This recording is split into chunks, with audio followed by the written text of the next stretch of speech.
With any video that I make, I know it's going to come with its fair share of criticisms. It's part of being on YouTube, it's part of publicly expressing very strong opinions. But some of the reactions I got to my You People review took things to another level. One thing I will never do is apologize for being honest with you about how I feel about something, no matter how many people try to guilt me into doing just that. But every so often, something happens that validates everything that I say. And I think that's the case with the topic I have for you today. Let's discuss. I watch so you don't have to. Before I get started, I'd like to kindly ask that you hit the like button, and please subscribe to the channel for more content just like this. All I'm offering is the truth, nothing more.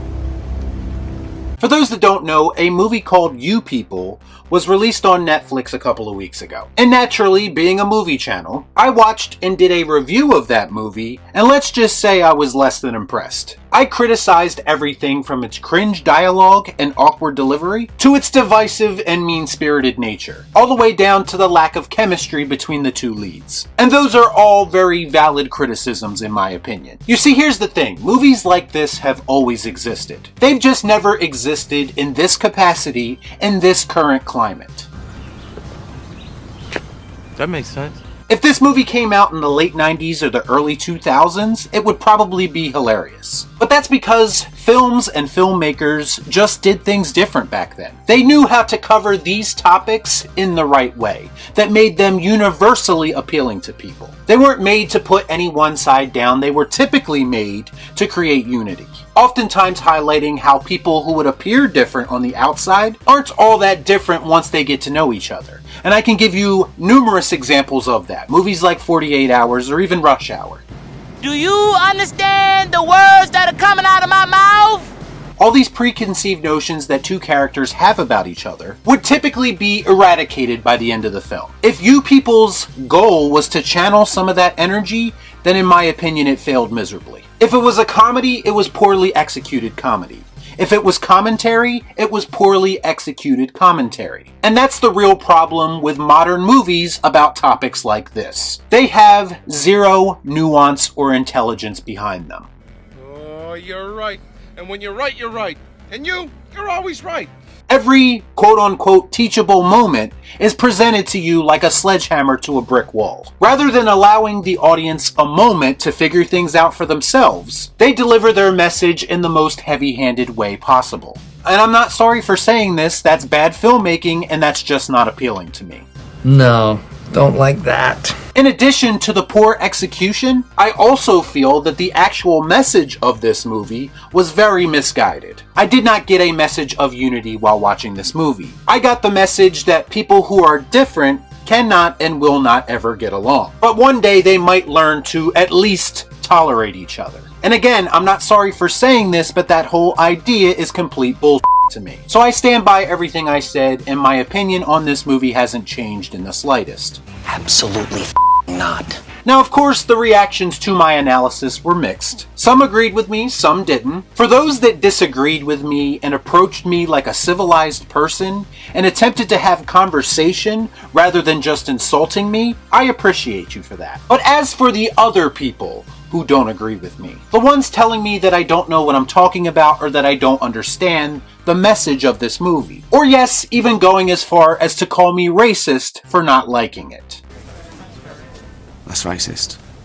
I'm here to tell every single one of those people that absolutely nothing about this movie went over my head. The reactions to this movie were so bad that even people who didn't watch the movie and had no interest in watching the movie said I was being a snowflake for bringing this all up. First of all, imagine defending a movie that you don't even like. And by the way, relaying valid criticism in a thoughtful and concise way like I do is not quote-unquote getting all worked up. The truth is that I just said things that you personally didn't agree with philosophically. And you're so insecure about your own opinions that you have to lash out at the first person you don't agree with. And that's the reality of being on YouTube. It's like I'm dealing with children 90% of the time. It's exhausting. S-O-F capital T. Soft. Huh? So then this new tidbit of information came out within the last couple of days, when one of the stars of this movie revealed on the Brilliant Idiots podcast that, quote, "There's a hilarious thing,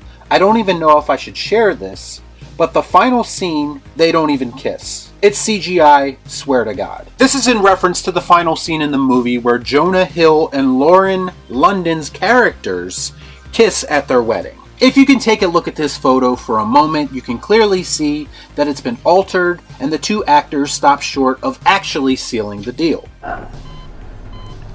Why? Now I know a lot of people are going to react to this and say I'm making a big deal out of nothing. Well, let's get something very clear.